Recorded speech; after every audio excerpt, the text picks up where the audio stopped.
প্রিয় নবীর নবী হয়ে ওঠার গল্প। আল্লাহর হাবিবের যে আখলাক, যে চরিত্রটি ছিল, সেটা পৃথিবীর জন্মের পর থেকেই তার এরকম একটা স্বভাব চরিত্র ছিল। এই চরিত্রে বড় হয়ে উঠতে উঠতে তিনি হেরা গুহায় যখন অবস্থান করছিলেন এবং 40 বছর যখন তার জীবনের হয়ে যায়, জীবনে একটা স্থির ভারী মুহূর্ত যখন চলে আসে, যখন নবুয়তের মতো গুরুত্বপূর্ণ দায়িত্ব পালনের সময় কাছাকাছি চলে আসে, তখন আল্লাহ তাবারক ওয়া তাআলা আমার আপনার নবীকে এই আম্বিয়া নবী হওয়ার যে গুরু দায়িত্ব সেটি দেন। তো যখন নবী পাক সাল্লাল্লাহু আলাইহি সাল্লামের উপরে এই গারে হেরা বা হেরা গুহায় যখন ওহী আসে, আজ পর্যন্ত মক্কা মদিনায় হজের সফরে যারা যান অবশ্যই চেষ্টা করেন একটাবার হেরা গুহায় ঘুরে আসতে। যেই গুহায়, যে জায়গায়, যে স্থানে আমাদের নবী সাল্লাল্লাহু আলাইহি ওয়াসাল্লাম বসে বসে ইবাদত করতেন, যেখানে তিনি আল্লাহর ধ্যানে মগ্ন থাকতেন, সেই জায়গাটাকে একবার দেখে আসার চেষ্টা করেন মহব্বতের জায়গা থেকে। তো আল্লাহ পাক যদি আমাদের কোনোদিন যাওয়ার সুযোগ হয়, আমরাও ইনশাল্লাহ সেখানে যাব। তো সেই হেরা গুহায় যখন আমাদের কোরআন শরীফের প্রথম নাজিল হয়, তখনকার ঘটনাটা একটু ভিন্ন ছিল। আমাদের নবীকে উম্মি বলা হয়। উম্মি শব্দের অর্থ সকলেই বলে থাকি মূর্খ, কিন্তু উম্মি শব্দের অর্থ প্রকৃত অর্থে মূর্খ নয়। উম্মি শব্দের অর্থ হচ্ছে যে তিনি পৃথিবীর কোনো মানুষ বা প্রতিষ্ঠান থেকে শিক্ষা করেননি, তিনি হচ্ছেন উম্মি। শিক্ষা ভিতরে নাই সে উম্মি নয়, বরং যে শিক্ষা আছে থাক অথবা না থাক, কিন্তু সে পৃথিবীর কোনো মানুষ, ব্যক্তি, প্রতিষ্ঠান থেকে শিক্ষা গ্রহণ করেনি, সে হচ্ছে উম্মি। যদি আমাদের নবী সাল্লাল্লাহু আলাইহি সাল্লাম দুনিয়ার কোনো মানুষের থেকে শিক্ষা গ্রহণ করত, তাহলে আমরা অনেকে কথা বলার সুযোগ পেত যে সে তো কোনো একটা এজেন্ডা বাস্তবায়ন করতেছে। যখন কোনো একটা দলের লোক কথা বলে, তখন আমরা কি বলি? সে তো এ কথা বলবে, কারণ সে ওই দলেরই লোক, বলি কি না? নবীজি যদি দুনিয়ার কোনো ব্যক্তি বা প্রতিষ্ঠান থেকে শিক্ষা নিতেন, কোরআন শিখতেন, তাহলে আমরা সহ পৃথিবীর মানুষেরা কাফের মুশরিক বেঈমান না এরকম একটা সুযোগ পেত। এজন্য আল্লাহ রাব্বুল ইজ্জত তাকে পৃথিবীর কোন মানুষের কাছ থেকে কোনো অক্ষর জ্ঞান শেখান নাই। স্বয়ং আসমান থেকে ফেরেশতাদের মাধ্যমে বেশ কয়েকটি পদ্ধতি আছে ওহী নাজিলের, এই পদ্ধতির মাধ্যমে সরাসরি কোরআনকে অবতরণ করলেন। সর্বপ্রথম হযরতে জিবরাইল আলাইহিস সালাতু ওয়াস সালামের মাধ্যমে নবীজির উপরে ওহী আসে এবং আমাদের এই শরীয়তের আগমন শুরু হয়। গল্পটি হচ্ছে এরকম, তিনি তার স্বভাব অনুযায়ী দীর্ঘদিন যাবৎ আল্লাহ পাকের ধ্যানে মগ্ন থেকে হেরা গুহায় ইবাদত করছেন। যখন তার বয়স 40 বছর হয়ে যায়, হঠাৎ একদিন তিনি অনুভব করলেন এবং হযরতে জিবরাইল আলাইহিস সালাতু ওয়াস সালাম হেরা গুহায় চলে আসলেন। হেরা গুহায় এসে হযরতে জিবরাইল আলাইহিস সালাতু ওয়াস সালাম নবীজির মুখোমুখি হলেন এবং আমাদের নবীজিকে সর্বপ্রথম দেখে জিজ্ঞাসা করলেন, বললেন, ইকরা, হে নবী আপনি পড়ুন। নবী করিম সাল্লাল্লাহু আলাইহি ওয়াসাল্লাম বললেন, মা আনা বিকারিন, আমি পড়তে জানি না। হযরত জিবরাইল আলাইহিস সালাতু ওয়াস সালাম তখন আমাদের নবী মুহাম্মদ রাসূলুল্লাহ সাল্লাল্লাহু আলাইহি সাল্লামকে বুকে জড়িয়ে নিয়ে একটা চাপ দিলেন। আমরা যেভাবে বুকে জড়িয়ে নিয়ে মুআনাকা করি, মোলাকাত করি, সেভাবে বুকে জড়িয়ে নিয়ে মোলাকাত করলেন, একটা চাপ দিলেন। এরপর বললেন, ইকরা, নবী আপনি বলুন। আল্লাহ নবী আবার বললেন, মা আনা বিকারিন, আমি পড়তে জানি না।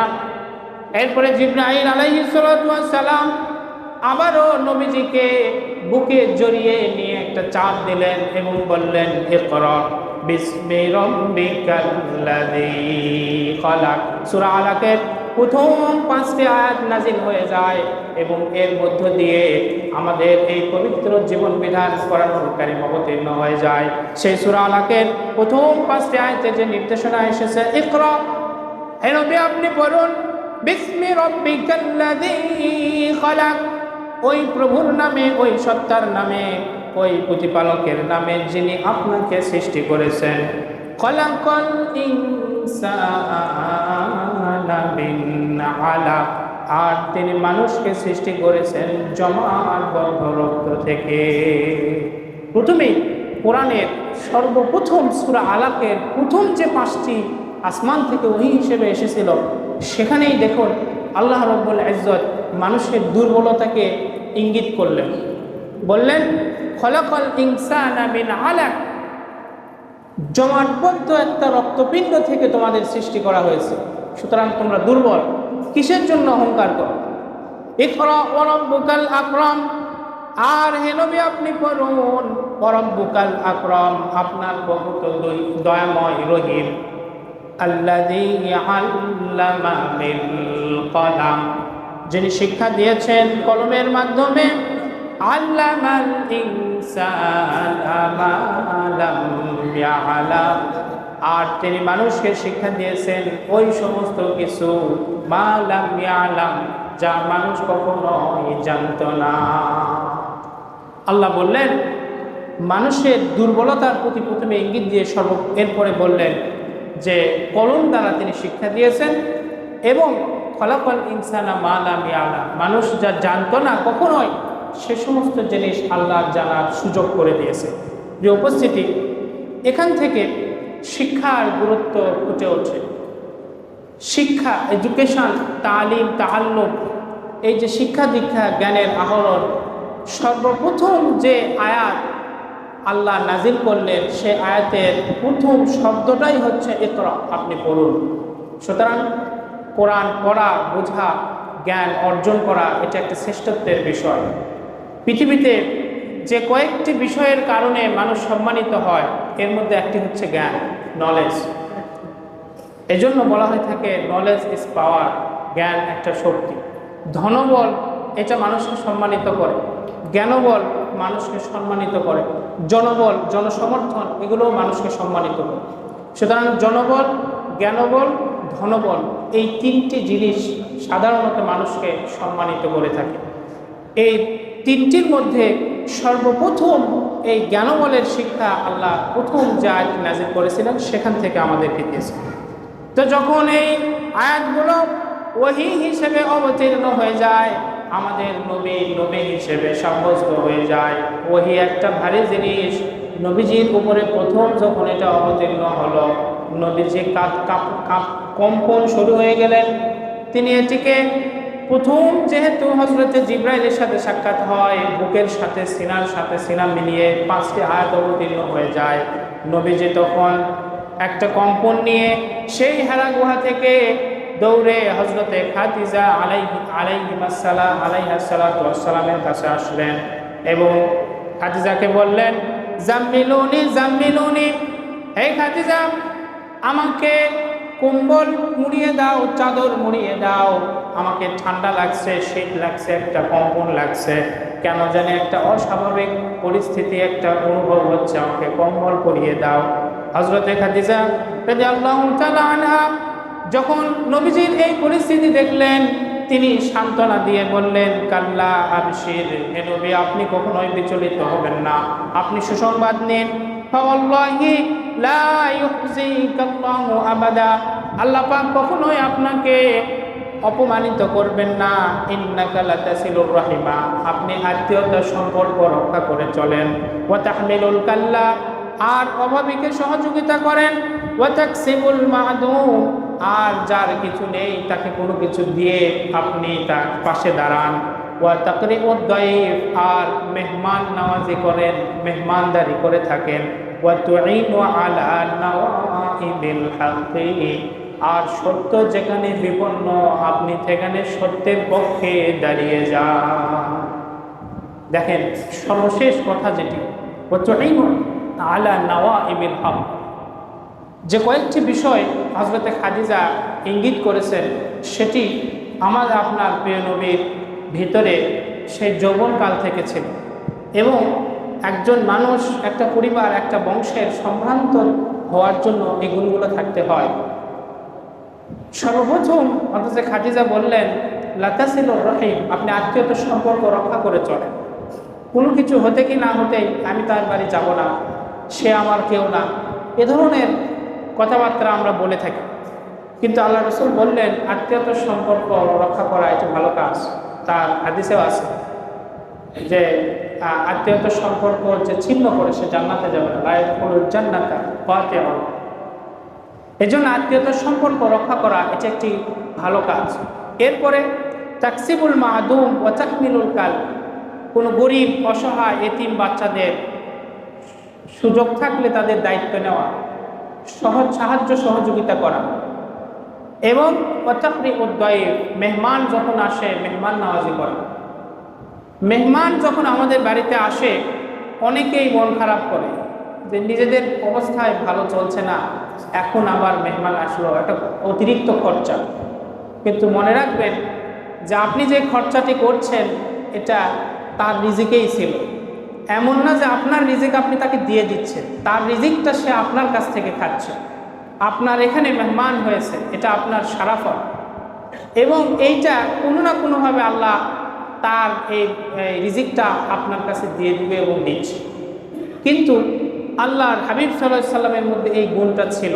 হযরত খাদিজা বললেন, আপনি তো এইসব গুণের অধিকারী, আল্লাহ আপনাকে অপমানিত করবেন না, সুতরাং যা কিছু হয়েছে অবশ্যই এটা ভালো কিছু হয়েছে, আপনি শান্ত হন। সর্বশেষ বললেন, তুঈনু আলা নাওয়াইবিল হক, সত্য যেখানে মার খাচ্ছে সেখানে আপনি সত্যের পক্ষে থাকেন। সত্য যেখানে বিজয়ী সেখানে সত্যের পক্ষে থাকা যায়, কিন্তু সত্য যেখানে বিপন্ন, সত্যের কথা বলাটাই যেখানে অপরাধের কাজ, সেখানে সত্যের পক্ষে থাকাটা হচ্ছে কঠিন। আপনি সেই কঠিন কাজটি করেন, সুতরাং আল্লাহ পাক আপনাকে কখনোই অপমানিত করবেন না, আপনি বিচলিত হবেন না। হযরত খাদিজা রাসূল পাক সাল্লাল্লাহু আলাইহি ওয়াসাল্লামকে এভাবে সান্ত্বনা দিয়ে তার চাচাতো ভাই ওয়ারাকার কাছে নিয়ে গেলেন। সে সময়ে ঈসা আলাইহিস সালাম, মুসা আলাইহিস সালামের ধর্মের অনুসারী ছিল। তার কাছে গিয়ে বললেন এই ঘটনা।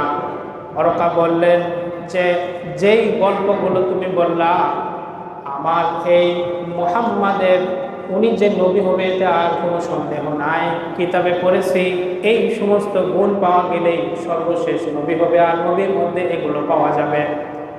সেই ঘটনা থেকে প্রথম সূরা আলাকের 5টি অবতীর্ণ হয় এবং আমাদের নবী হিসেবে পৃথিবীতে আসে, এবং একটু একটু করে পুরো 23 বছরের জীবনে আমাদেরকে এই কোরআনুল কারীম দিয়ে যায়।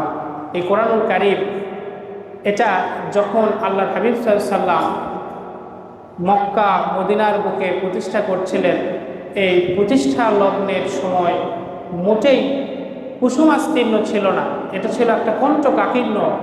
কিন্তু নবী এবং তার সাথে কিছু সাহাবায়ে কেরাম যাদের নিজেদের জীবনকে উৎসর্গ করে একটু একটু করে আজকে আমাদের পর্যন্ত সেটা পৌঁছে দিয়েছে, আমাদের পর্যন্ত এসেছে।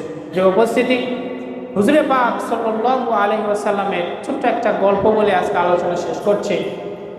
যে তিনি যখন এই যে সূরা আলাকের 5টি আয়াতের মধ্য দিয়ে তিনি নবী হলেন, ওহী আসা শুরু হলো, এই কোরআনুল কারীম তিনি সময়ে সময়ে পাঠ করে করে শোনাতেন।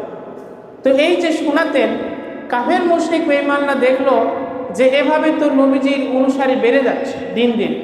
সর্বপ্রথম তার প্রিয় বিবি খাদিজা মহিলাদের মধ্যে ইসলাম গ্রহণ করলেন, বন্ধুদের মধ্যে হযরত আবু বকর, ছোটদের মধ্যে হযরত আলী, এভাবে আস্তে আস্তে বাড়তে থাকে। যখন প্রকাশ্যে ইসলাম প্রচারের ঘোষণা আসলো, প্রকাশ্যে ইসলাম কোরআনের আয়াতগুলো বর্ণনা করতে শুরু করলেন, কাফের মুশরিকরা দেখলো এভাবে তো মুহাম্মাদের দল ভারী হয়ে যাচ্ছে। তো সবচাইতে আরবের বড় উৎসব ছিল হজের মৌসুম। কোন মৌসুম? হজের মৌসুম। হজের মৌসুমে পৃথিবীর আনাচে কানাচে থেকে সে সময় মক্কাকে সম্মান জানানোর জন্য অনুষ্ঠান পালনের জন্য আসতো। আজকে যেমন হাজিরা হজ করতে যায়, তখন হজ ছিল না, কিন্তু মক্কার সম্মানার্থে বিভিন্ন জায়গা থেকে মানুষেরা আসতো, এবং সেই হজকে কেন্দ্র করে বিভিন্ন মেলা বসতো। সেই মেলায় কেনা বেচা হইতো, মক্কার মানুষেরা ব্যবসা বাণিজ্য করে জীবনযাপন করতো, টিকে থাকতো। ওই মেলাকে উদ্দেশ্য করে যখন মুসলমানেরা কোরআনের আয়াত বিভিন্ন জায়গায় ছড়াতে থাকলেন, কাফের মুশরিকেরা দেখলো যে এভাবে যদি ছড়াতে থাকে তাহলে তো আমরা মুহাম্মাদের কাছে হেরে যাব। তখন মক্কায় হজের মৌসুমে যেই পথ দিয়ে বহিরাগত মানুষেরা হজের মক্কা মুকাররমায় আসবে, সেই পথে একদল একদল করে লোক বসায় দিলেন। তারা বললেন, যখন বহিরাগত মানুষেরা মক্কায় আসবে তখন তোমরা বলবা এই মক্কার ভূমিতে একজন ব্যক্তি আছে, নাম হলো মুহাম্মদ, সে হচ্ছে পাগল। আবার কখনো বলবা এই মক্কার বুকে একজন ব্যক্তি আছে যার নাম হলো মুহাম্মদ, সে হচ্ছে গণক। আবার কখনো বলবা মক্কার বুকে একজন ব্যক্তি আছে তার নাম হলো মুহাম্মদ, সে হচ্ছে কবি।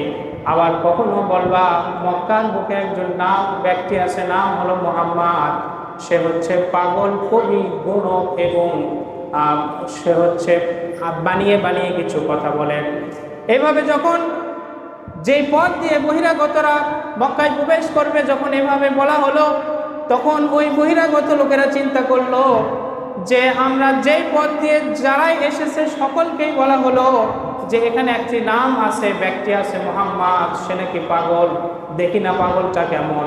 আবার যারা শুনেছে সে হচ্ছে কবি, সবাই চিন্তা করলো তাহলে একটু দেখে আসি কবি মানুষটা কেমন। আবার যাদেরকে বলা হয়েছে সে গণক, যখন সবাই বলতো তাহলে একটু গণকের কাছে দেখি কেমন কি গণনা করে বলে। যখন মুহাম্মাদের কাছে সকলে একত্রিত হলো, মুহাম্মাদের কাছে কোনো কিছুই নাই কোরআন ছাড়া। এই কোরআনটা যখন মুহাম্মদ রাসূলুল্লাহ সাল্লাল্লাহু আলাইহি সাল্লাম তেলাওয়াত করে শোনাচ্ছিলেন, সকলের হৃদয়ে এমনভাবে আঘাত করলো, তাদের অনেকের নসিবে ঈমান নসিব হয়ে গেল। সুবহানাল্লাহ। নবীজির কাছে তো কোনো কিছু নাই কোরআন ছাড়া, আছে তো যদি যায় তাহলে কোরআন ছাড়া তো আর বলার কিছু নাই। তো এই কোরআনটা যখন তেলাওয়াত করতেন, দেখেন এখনো যখন কোরআন তেলাওয়াত হয়, সুমধুর কণ্ঠে কোনো কোরআন যখন তেলাওয়াত হয়, হৃদয় ছুঁয়ে যায় কি যায় না? যখন শুধু কোরআনের মাহফিল হয়, কোরআনের কেরাতের সম্মেলন হয়, আমি চট্টগ্রামে এরকম একটা কেরাত সম্মেলনে উপস্থিত হয়েছিলাম। বিদেশিকারীরা আসে, দেশিকারীরা আসে, কোরআন তেলাওয়াত মুখে দাঁড়িয়ে নাই, কিন্তু যখন কোরআন তেলাওয়াত শুনলে মনে হয় হৃদয়টা এখনই খুলে বের হয়ে যাচ্ছে। তো এই 1450 বছর পরে এসে কোরআন তেলাওয়াত শুনলে যদি এমন লাগে যে কোরআন আমরা বুঝি না, শুধু শুনি, তাহলে সেই মক্কার ভূমিতে যারা আরবি বুঝতো তাদের সামনে যখন এই কোরআনগুলো তেলাওয়াত হয়েছে তাদের কি অবস্থা হতো।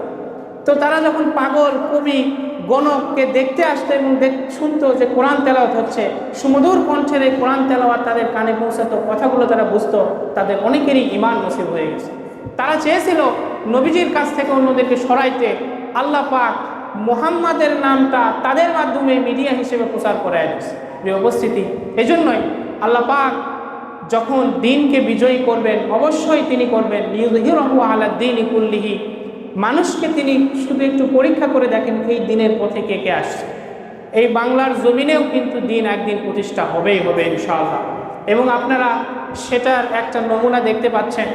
ঢাকা বিশ্ববিদ্যালয়ে আমাদের এই ছাত্র সংসদ যে ভোট গণনা হয়েছে, একটা সময় এরকম ভোট এই ছাত্র সংসদ এর আগেও অনেকবার হয়েছে, কিন্তু এভাবে বাংলাদেশের কানায় কানায় এই খবরগুলো পৌঁছাতো না। কিন্তু এখন এমন হয়েছে যে সেটা চা স্টলে বসেও সেটার আলাপ হয়। এবং এই যে সাদিক কায়ুম ভাই ভিসি হিসেবে নির্বাচিত হয়েছেন, ইউটিউবে আসে আপনারা শুনবেন, শিক্ষার্থীরা বলছে আমরা এই জন্য তাকে ভোট দিয়ে নিজেছে শিবির করে, আমরা এই জন্য তাকে ভোট দিয়েছি, আমাদের মনে হয়েছে যে সে যদি বিজয়ী হয়, ভিপি হয়, তাহলে আমাদের শিক্ষার্থীদের যে কাজগুলো সেগুলো যথাযথভাবে আদায় করে দিতে পারে। এজন্য যখন মানুষ কাছে আসে, কোরআন সুন্নাহর আদর্শে গড়া মানুষের কাছাকাছি হয়, তখন তারা আসলে প্রকৃত জিনিসটা বুঝতে পারে। বিবিসির গতকালকের একটা নিউজ আমি দেখছিলাম, তারা বলছে যে বাংলাদেশের রাজনীতিবিদরা বলছে যদিও এসব বিশ্ববিদ্যালয়ের ভিসি নিয়োগ এটা জাতীয় নির্বাচনে কোনো প্রভাব ফেলবে না, কিন্তু বিবিসি সাংবাদিকরা বলছে যদি ঢাকা, রাজশাহী, চট্টগ্রাম, জাহাঙ্গীরনগর বড় বড় বিশ্ববিদ্যালয়ে এরকম জাগরণ তৈরি হইতে থাকে, সত্যের পক্ষে, ইসলামের পক্ষের শক্তির দিকে মানুষ ছুটে আসে, অবশ্যই এটা পরবর্তীতে বাংলার জমিনে ইসলাম কায়েমের জন্য এটা একটা সুপথ হিসেবে কার্যকরী ভূমিকা পালন করবে। প্রিয় উপস্থিতি, যে কথা বলছিলাম, এদেশের অনেক মনীষী কথা বলে গেছে, আমার নিজের কথা নয়, যে এদেশে একদিন না একদিন ইসলাম প্রতিষ্ঠা হবেই। আমার মনে হচ্ছে সেদিন হয়তো খুব বেশি দূরে নয়, কাছাকাছি চলে আসছে, বিজয়ী হবে। আমি অথবা আপনি সেটার সাথে থাকবো অথবা থাকবো না। এজন্য এখনই ডিসিশন নিয়ে নেন যে আমি আপনি সেই পক্ষের শক্তির সাথে থাকবো কি থাকবো না। প্রিয় উপস্থিতি, আল্লাহ পাক আমাদের সঠিক দ্বীনি বুঝ দান করুক, সত্যের পক্ষে, হকের পক্ষে, আল্লাহ রাসূল যে কোরআনটি নিয়ে এসেছিলেন সেই পক্ষে শক্তি হিসেবে আমার আপনার সকলকে কবুল করে নিক। সকলে বলে আমিন।